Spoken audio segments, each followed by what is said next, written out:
Welcome to Afra's Artifacts, where we do some archaeology of our own and dig into the queer side of Star Wars.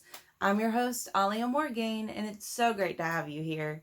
Well, today we're talking about Amilyn Holdo. Yes, Vice Admiral Holdo from The Last Jedi. There is a little bit of a hint in a book where she was first introduced that makes me think that she is pansexual. So I wanted to talk about her today. There's a lot in the print material that talks about her and her fabulousness as a character. And so I wanted to talk about her today. So Amilyn Holdo, we first meet her in the Leia, Princess of Alderaan young adult novel by Claudia Gray, in which Leia is 16. Amilyn is also a teenager.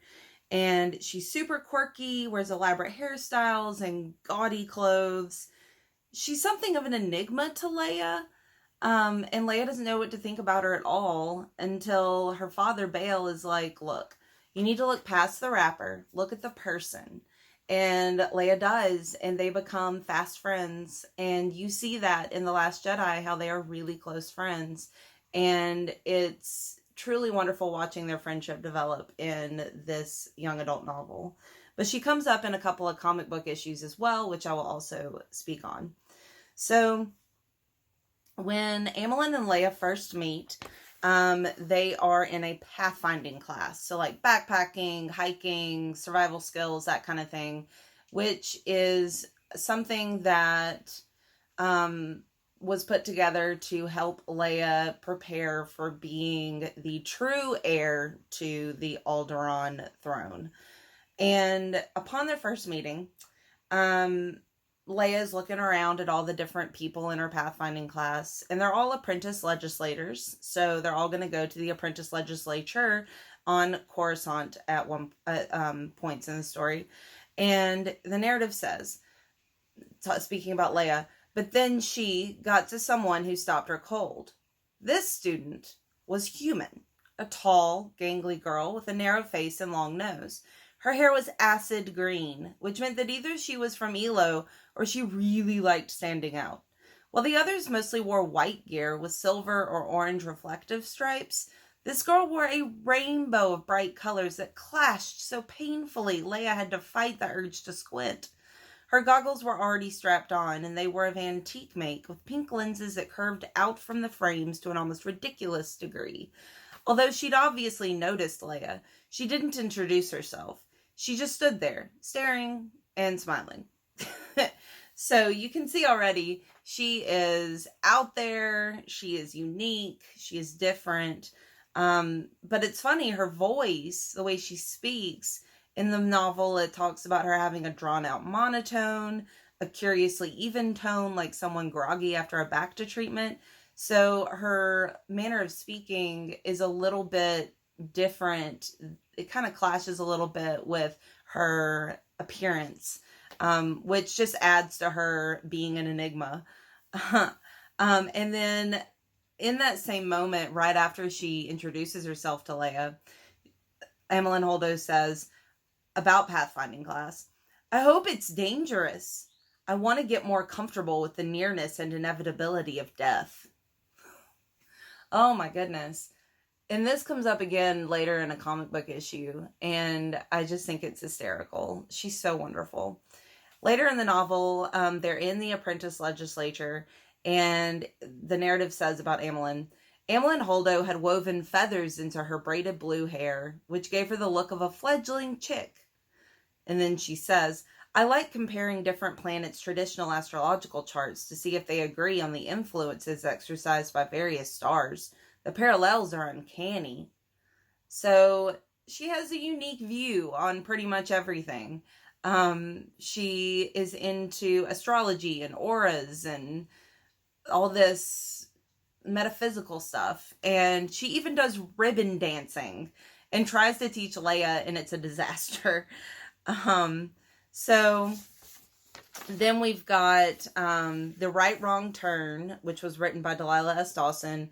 It's a comic issue, a comic story in the Star Wars Adventures line, the original one. And there's a woman with multicolored hair.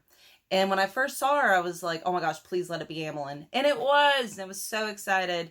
And in this picture, you can see where Amilyn says, remember how I told you on our first outing together that I wanted the adventure to be dangerous so I could confront the inevitability of death? And Leia goes, yes. And Amilyn says, I still do.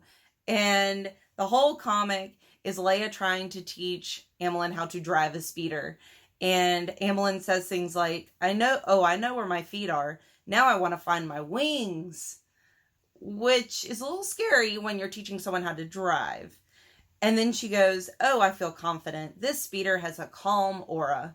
So she's so flighty and different, and she's a really, truly fascinating character. And then in the comic The Bridge, written by G. Willow Wilson, which was in the Age of Resistance special comic, we learned that she dyes her hair with Moragian snap plants, which look like Venus flytraps, which ended up being a little gruesome in depiction, but so that's interesting. She naturally dyes her hair. I like that. And she saves the day in this comic using a very unorthodox maneuver.